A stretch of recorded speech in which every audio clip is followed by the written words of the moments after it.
to the studio and take note of the developments in the real estate sector here in the country. I'm sure as you travel and drive around Kampala and its metropolitan areas, you can see what is no doubt increasing developments, and these are apartments and malls. So much so that some neighborhoods that were widely seen as simply residential areas have now been transformed into major trading centers with all these amenities available. I'm joined on set by Nicholas Arinaitwe. He's the president of the Real Estate Institute of East Africa for this discussion. Many thanks for joining us, Mr. Arinaitwe. Good morning. Good morning, sir. How are you doing today? I'm quite okay. All right. Bye. We come here on this particular show this morning on the backdrop of what is no doubt a very vibrant sector within the economy, and that is real estate. Yes. But vibrancy sometimes could be deceptive. There is what the eye sees, and yes, there is what the ledger books also talk about. Yes, those are all dynamics that we shall seek to understand. But by and large, what is the general factor that is behind what we see as a very vibrant real estate sector? I see so many condos, I see so many buildings. People are buying these houses, aren't they? They are. Thank you very much, yes, for hosting me. My name is Nicholas Arinaitwe. Again, I introduce myself, and I'm the Executive Director of Real Estate Institute of East Africa. I'm the past president of Association of Real Estate Agents of Uganda. Okay. Now I'm the Executive Director of Real Estate Institute of East Africa. Many thanks. Thank you for hosting me. You're welcome. Yeah, first of all, what we see today in real estate is quite real. And there are obviously many factors that cause this. It's very true that real estate is growing tremendously. We've seen many properties come up, and good properties, even replacing old ones that have been demolished, only to come with the high-rise buildings, and well organized. So real estate is developing. There is no question about that.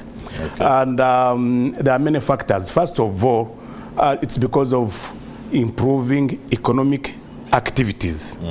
When economic activities are going on well, obviously they will require a space where to operate from. So we shall find ourselves wanting to have offices, for example, where to do our work from. Yeah. We shall find ourselves needing areas like industrial area, warehouses. When industries are going on, we have seen many factories come up. Those people want where to put their commodities, and obviously people work there, and people who work there will want where to stay. So now also it will have demand in the area of housing, and also they will need offices. So we've seen it grow. And these things are brought by many factors like improved infrastructure. Infrastructure helps a lot to stimulate real estate development. That's why we see some areas like where we used not to go, areas of Nadia in the 90s, would not buy those sites. Yeah. But when National Housing bought that place, they put their road, they put their electricity, they put their water, they put all that infrastructure, attracted people to that area. And in fact, when they were starting to build Nadia, they started with very small units, and they were first bought by police. We used to call them barracks. But in the end, because of the infrastructure, many properties, we saw them come up. Talk about, for example, areas of Chiwature. When they put the road, we found other properties come in. And in some other areas also, we have seen some properties being brought down and new properties coming up. That is the gentrification, property gentrification and regeneration, because of the need to have maximum utility, optimum use of land, people going up vertical in order to utilize the small space that they have. So real estate will continue to develop as many factors come in. There are many issues that we usually try to estimate, like for example, politics. If we didn't have good politics here, if we were on up and down, if we were in Goma now, no one would want to invest in Goma. Yeah, that's perfectly understandable. So politics. We shall come to the political question a little bit later. Thank you very much. Allow me first delve with the economics of the day and how this particular business landscape looks. You've just talked about how Nalia developed into what it is today. Yes, please. And I'm compelled to ask the question, isn't such a model workable? For example, the establishment of estates, they could be public-private partnerships. Yes, please. Can't this model be a spur for development of areas that are now largely uninhabited and maybe cause for greater growth of the city metropolitan area instead of seeing what is no doubt unnecessary confinement of some places, including Bukoto, now Chanja, and maybe areas including those on Entebbe Road? For example, if estates are established the way Nalia was established, could that be a new model of development? Yeah, that's very great. By the way, we need a deliberate effort, more especially from government, to come up with such programs. The problem we have had is that people try on their own. Someone builds like a small house, then another one behind. One comes at the back, the road is not clear, others don't build. That's the problem. But if we could have zones, for example, and we say this place has been zoned for maybe commercial developments, housing developments, or maybe factories, then we would find that plan very well working. And this goes to government. Government has tried to put an enabling environment, obviously, and where we would talk about taxes are hard, but the tax regime also is a bit encouraging. And if we were to have plans, and not only having plans, by the way, it's implementation. The implementation of plans is very, very poor. You find here in Uganda, by the way. And that goes to issues related to transparency and accountability.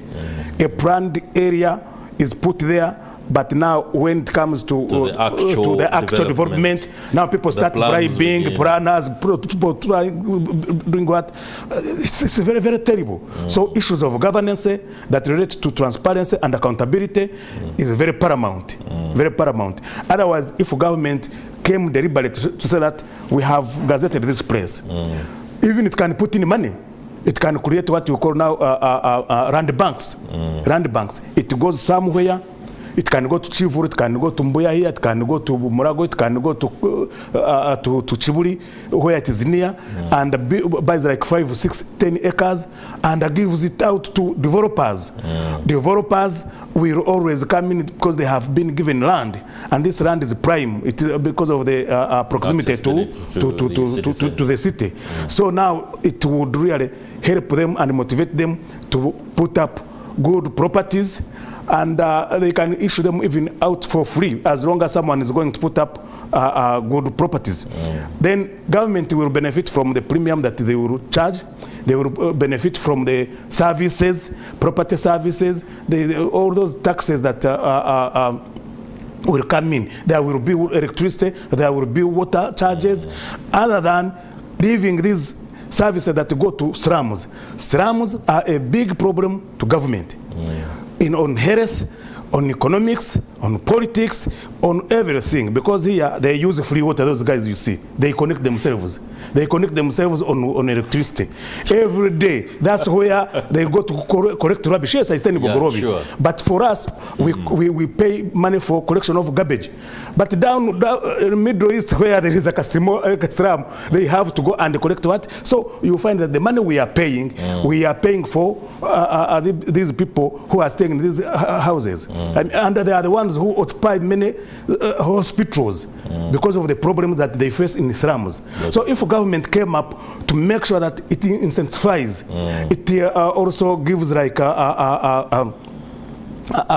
rates, good rates to subsidizes to developers, so that now the products which are now houses become a bit cheaper. And we go into financing. We make sure that these people in slums at least get cheap finance. And we find them now getting organized. The government will save a lot, and we shall see our economy growing. We shall start paying for water, all of them, electricity, all of them paying. Garbage, they will pay for it or whatever like that. And then government spending a lot of money on them. So it's about planning and how to implement these plans. What are the current lease agreement modalities right now? If, for example, you just talked about the fact that government could buy land and then lease it out to, or rather give it out to developers and then earn money, the premium that comes from what the developers offer. But right now, what is the current framework like on leases in the country? If somebody wants, is it still the span of 49 years like I used to hear, or it's been broken down to more manageable short frameworks?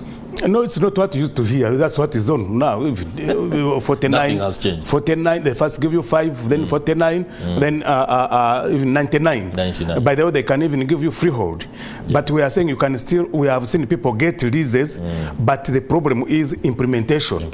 He gets a lease to build maybe 4 stories up. Then he put there like 3-2. When he reaches there, he stops. You get? Yeah. And there are many reasons also that relate to. Maybe the project money is not sufficient. They hope the returns, especially from the tenancy, will be able to finance the rest of the project. It depends on how you really also you have planned.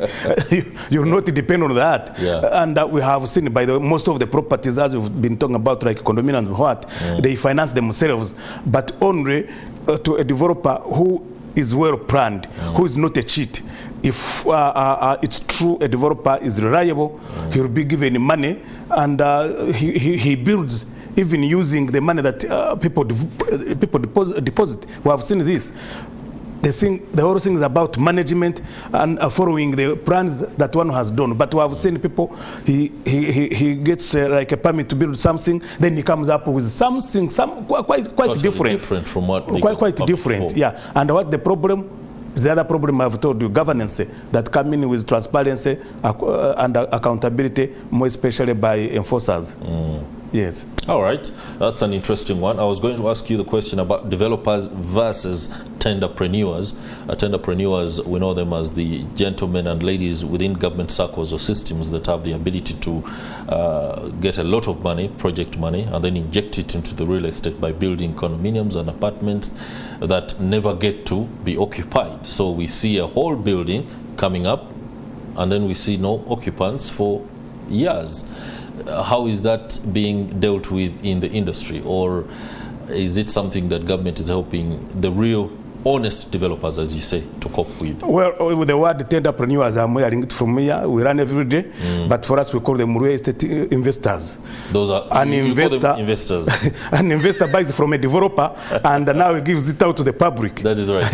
you get. Yeah. I will check and maybe to help me to add on my vocabulary.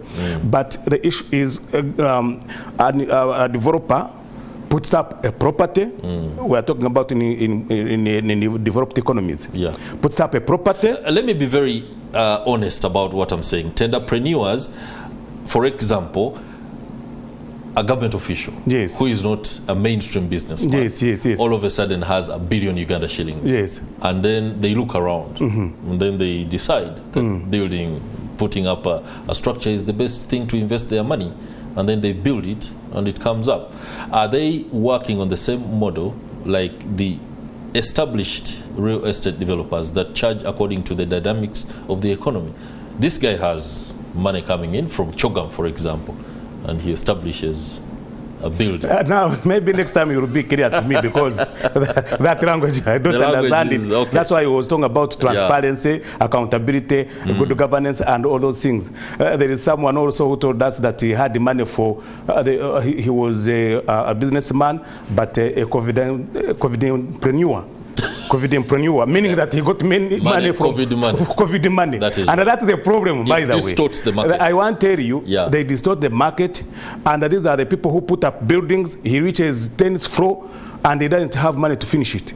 You get me? And these are the people we find that they even mislocate some they mislocate properties, they put them in wrong places, and because they have achieved money from places that you don't know, they will put up properties which are not well planned even. So you find that the problem is that they come up with the properties that do not suit the market. But I want to tell you, if you say that there are properties that come up and don't have a market, there are two things around them, two factors. One factor is that they would be expensively priced. For the property to keep on market for a long period, we have usually 3 months, 6 months, 1 year. Then when it goes to 2 years, 3 years, it means that it is expensively priced. Okay. Then another factor is about quality. If it is of poor quality, obviously it will remain on the market. The quality we're talking about, location, we're talking about the structure itself, architecture, whatever. We are talking about the neighborhood, we are talking about like infrastructure, those things. Otherwise, the property remains on the market because of two things: expensively priced or of poor quality. All right, Mr. Nicholas Arinaitwe, we're going for a short break. When we return, this conversation will continue and look into the specifics, especially on what is informing investment in certain aspects of real estate and not others. Stay with us, we'll be right back.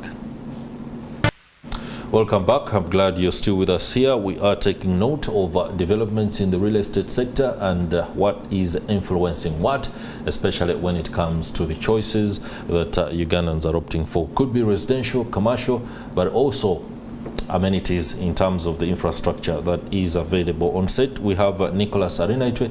Nicholas Arinaitwe is the Executive Director at the Real Estate Institute of East Africa. Many thanks again for being with us on Morning at NTV. You had spoken very ably about the fact that distortions in the market could be caused by the tenderpreneurs, no doubt, because for them, their money is not coming from a business side. It is coming from a point of windfall. It could be a political windfall as a result of their association with any other one person, and that affects the pricing mechanism, doesn't it? Because if somebody comes and they are not a businessman per se, but are investors building apartments, and then they place those apartments at a certain price level, that it could be higher, it could be lower, it has the tendency to distort the market. How do these distortions affect the general operations? How do you deal with that particular problem when it comes for you, the established developers? Obviously, it is a real fact that these tenderpreneurs you're talking about, the covidipreneurs we hear about, they obviously distort real estate market because sometimes they don't conduct enough research. Yeah, they don't research to know how which property to put where, and also how much to price. Otherwise, we find some properties come up without any plan. You find a property comes up, it doesn't have a parking, for example. It doesn't have like someone goes 6, 10 floors, but you find no elevator. No elevator. And they distort the market, and they will price anyhow. He will price just because his neighbor is asking like for 100,000. He will also want to ask 100,000, or maybe say, well, since he was asking last year 100,000, maybe let me ask 120,000, which really does not rhyme. That's why you may charge 120,000, even 100,000, but the other one is just thriving. He's just struggling, and after 2, 3, 4 months, he leaves. He leaves the place. In fact, we have seen most properties becoming empty. So for you, because you have not researched, you simply come up to put up a property and you fail on pricing. The other one could be struggling, waiting to finish his term and leave, which has been happening. That's right. You have seen many people leave towns where there is heavy jam, where they lose a lot of time in jam and leaving, going to suburbs, suburbs outside the CBD. That's right. And because someone is occupying a certain property, you say you also want to occupy it. Others, as you said, the tenderpreneurs, you don't know where he collects his rent from, and he's next to you. It does not make any sales, it does not make any whatever, but it has occupied the place 2, 3, 4 years. We have seen properties here that one rents out, he gets 6 months, someone puts in a business doesn't work out, he leaves, then another one comes foolishly, does the same 6 months, he goes. Why don't you ask yourself, why did the other person leave the place? And I want to tell you, it's very easy in real estate for accommodation, as in terms of housing, to shift, because there are many factors that affect housing. But when it comes to commercial, no one will want to leave a place where he's getting profit. And someone will keep in a certain location of a commercial business because of the profits that he gets out of occupying from that space. So when you see people leaving and going, and they also try to say, this is a good place, good location, good whatever, but is it good money? It's not good money. That is right. And we are telling people also, if you see, someone who came as your tenant, a good tenant, has left. Another one comes 6 months, he leaves. Another one comes, whatever, that turnover.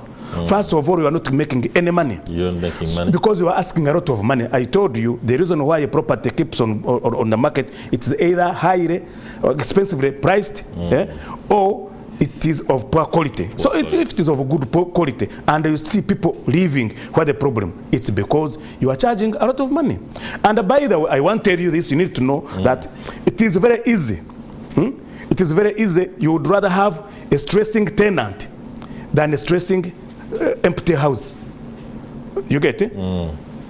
A stressing tenant. You're emboldening some tenants out there to stress. No, a stressing tenant is better than an empty space. Yeah. So an empty space is more stressing than stressing what? Than a tenant.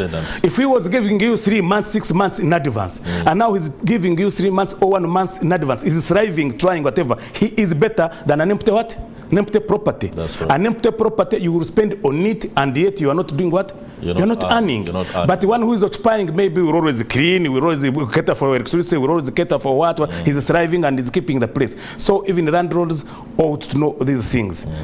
Ought to know these things. Okay. And obviously, most of them simply come up with prices without maybe conducting research, just because of how much they have spent. And we all know that the cost is the price.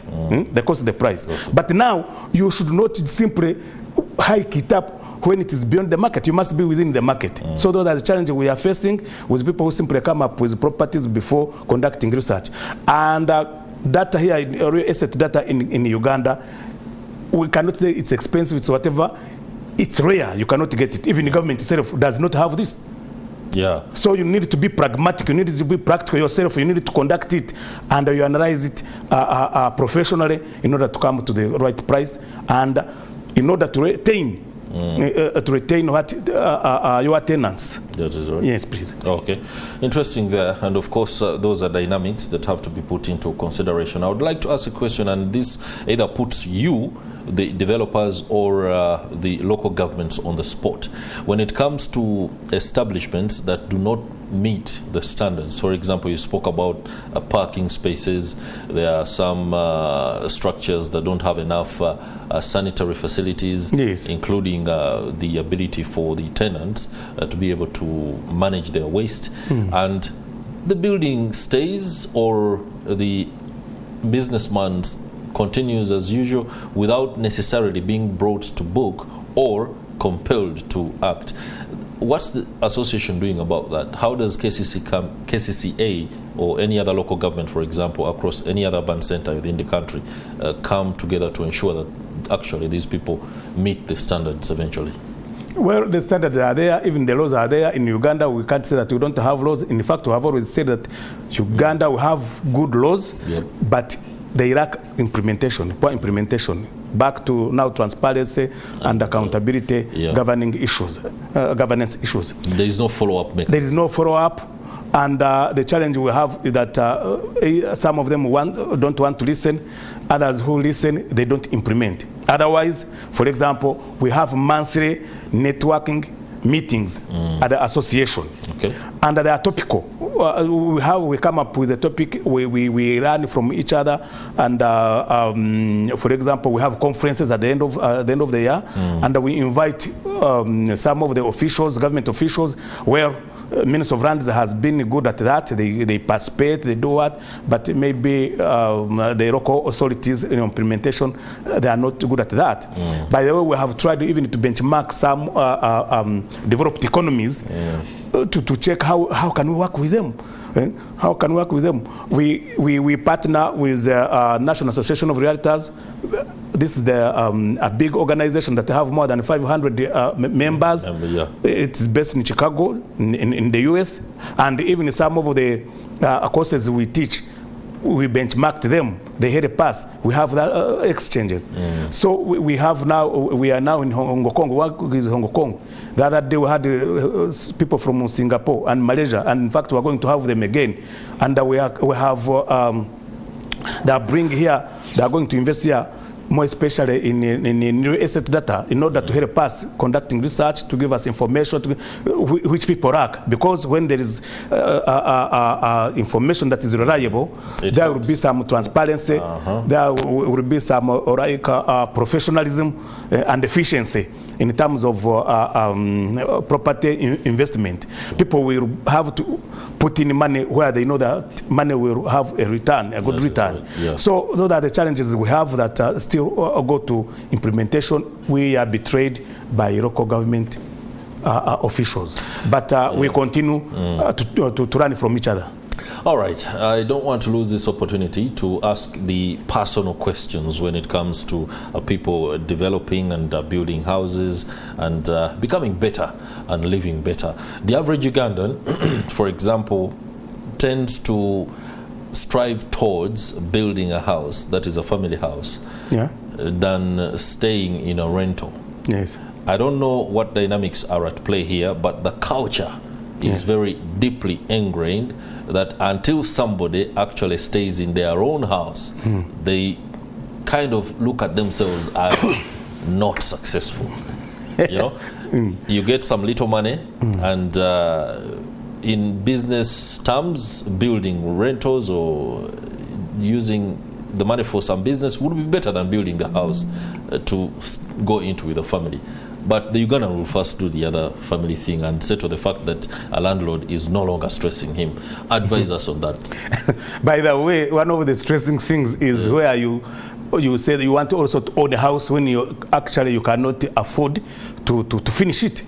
We have seen many properties come up and they stop somewhere. The house is not complete. In fact, it's even because local government that does not enforce like occupation permits.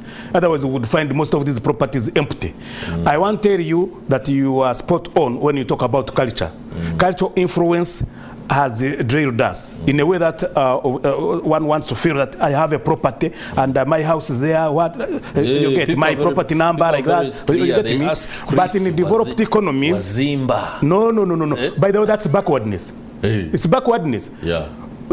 In the developed economies, they live communally, like having condominiums. That's right. And now people have come to learn, by the way, even Ugandans are coming up with condominiums. Very many Ugandans, they are copying now Indians. Because it's the same as if you have another property on a certain plot somewhere. First of all, there are many economies that you gain out of sleeping in such places. One, it's about security. You spend less on security and safety. You are comfortable. Secondly, if on spending on other outgoings, like cleaning the place, doing all those things, you save on that, and you have that power of being together when it comes to advocating for certain services from government. So those issues. People need to know, and it's unfortunate that we have now what you are saying. Our agricultural land is being lost to poor developers. Someone goes in a agricultural land, subdivides it. We call it flipping, property flipping. You subdivide and now you start selling. They used to talk about atano kuchukumi. Now today they don't even go atano kuchukumi. They have even 20 by like 30 by 15. What? And they say. even not having titles, not having what, and you go to now to promote other slums outside the Kampala. Government ought to come up and stop that. People should go vertical. Vertical, you also get a title. You get like any other property. Secondly, the reason it is in the saving, first of all. Secondly, infrastructure. Because you have common infrastructure that you will use, you will spend less. And people don't know that when you come to manage a bungalow, it's more expensive than managing what? Like a condominium. And in fact, I have some houses, bungalows, and no, I'm not threatening my tenants, but if I get enough money, I'll put them down and build condominiums. People are changing. We are coming up with educated people, and they understand. They will see the economies that are in condominiums. It will change. Those who are putting up small houses, they will find themselves forced now to demolish them. They will find that it's expensive to buy another property somewhere, a plot, to put up another house. So they will end up like after 4, 5, 10 years to put them down and go condominiums because of the advantages that are there. Also, not necessarily condominiums, we have randominiums. We see them also helping people. Randominiums. Yes, we see also people benefiting out of that. Out of that. So those are the things, that's the way to go. Let's keep it there to randominiums, the way you describe it. And I always love the whole idea that when you have conversations, there's a lot of learning of new things that comes into play. How feasible is it in Uganda for large groups of people, for example, 25 to 50, to come up together and create a pool of funds to build residentials? It could be an estate, for example, or an apartment that has condos in that case. Is it something that is popular? If it is being done, what are the guiding principles to it? I may not say that maybe it is popular because it's not done at a large scale, but I want to tell you there are some circles, they call circles, that have enough money that can help them develop real estate and gain out of it, a lot out of it. Yeah, for sure. They can buy like some place, 10 acres, 20 acres, and slowly they develop it into another city, something that is very smart. And Kenya, they have gone ahead far away from us, but we shall be coping. But now still it is on planning and also implementation. It's not just about owning land, and owning land is not cheaper. It's expensive. So if they utilize maximally that land space you have. But see where we are betrayed by sometimes the planners and the government. When Nakawa Naguru was being demolished, they were promising us high-rise properties. But now I see someone who came up and church, they are putting their tents within that proximity to the city center, but that is the city center, Naguru there. So these are the things we talk about. Can we be serious with what we teach, with what we say, and really what can develop? How do you put up such a properties? You have demolished and chased away people, like 3 families, 20 families where they were staying, space where they were staying, and they were putting there one bungalow. Do you ever things about humanity or whatever? Being human, are you really economical? So we need to put in the econometrics of real estate. You need to know really, are we developing or we are now going back? Interesting there. Okay, many thanks. Nicholas Arinaitwe, the Chief Executive Officer at the Real Estate Institute of East Africa, for what is no doubt very, very eye-opening perspective on how the real estate industry can improve. But most importantly, those aspects that you need to work on. Culture is important, and this one we shall not overemphasize. You need to move away from the things that have held back your economic progress on account of you being a Talejan, that for us, this is how we do it, this is how my family does it, and this is how I should do it. Absolutely not. If you were to relocate and go to Seattle and live there, you would understand maybe that certain things can happen in a completely different way that transforms not only your family, your community, but an entire nation. Africa must begin to think at the speed of business. Here on Morning at NTV, it's what we do, and our business is to bring you the stories of the day, including developments across the city. Later, we shall be hearing from Stephen Mbide, who is going to bring us up to speed with the latest infrastructure project, that is the road that connects the Ginger Expressway, something like that, and everything that is happening around it. So stay with us. Morning.